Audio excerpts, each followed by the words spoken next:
अस्सलाम वालेकुम व आदाब। प्यारे बच्चों, कैसे हो? उम्मीद है सभी खैरियत से होंगे। तो बच्चों, हमने सीता जी की नज़म पढ़ी थी। आज हम पढ़ेंगे सवालों जवाबात। ठीक है, तो पहला सवाल है, सीता जी श्री रामचंद्र जी के साथ बनवास जंगल में क्यों जाना चाहती थी? वन कहते हैं जंगल को, बास के जंगल को, यानी बनवास के जंगल क्यों जाना चाहती थी? जवाब है, सीता जी श्री रामचंद्र जी के साथ बनवास यानी जंगल इसलिए जाना चाहती थीं क्योंकि वो श्री रामचंद्र जी को अपना सब कुछ मानती थीं और एक वफादार बीवी के तौर पर हर सुख दुख में इनका साथ देना अपना फ़र्ज़ समझती थीं। सवाल नंबर 2 है, सीता जी ने श्री रामचंद्र जी के साथ अपना तल्लक किस तरह ज़ाहिर किया?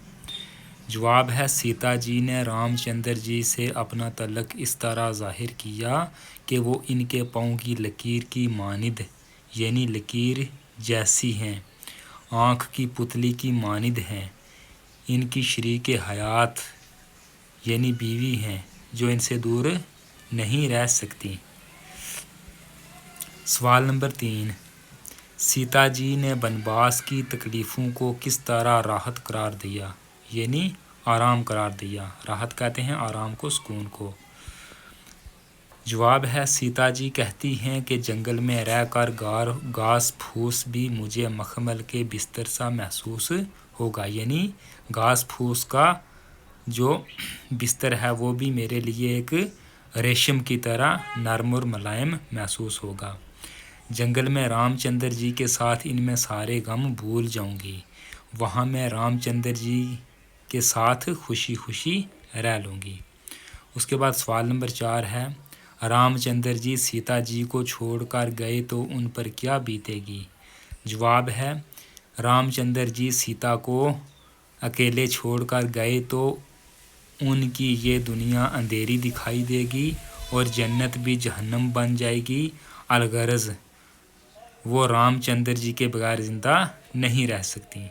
सवाल नंबर 5 है, सहरा मुझे चमन है रफ़ाकत में आपकी। रफ़ाकत होता है साथ, यानी आपका साथ है तो जंगल बियाबान भी मुझे चमन लगेगा, बाग लगेगा। इस मिसरे का मतलब क्या है? मतलब लिखिए, सहरा मुझे चमन है, जंगल मुझे बाग है, रफ़ाकत में आपकी, आपके साथ के साथ।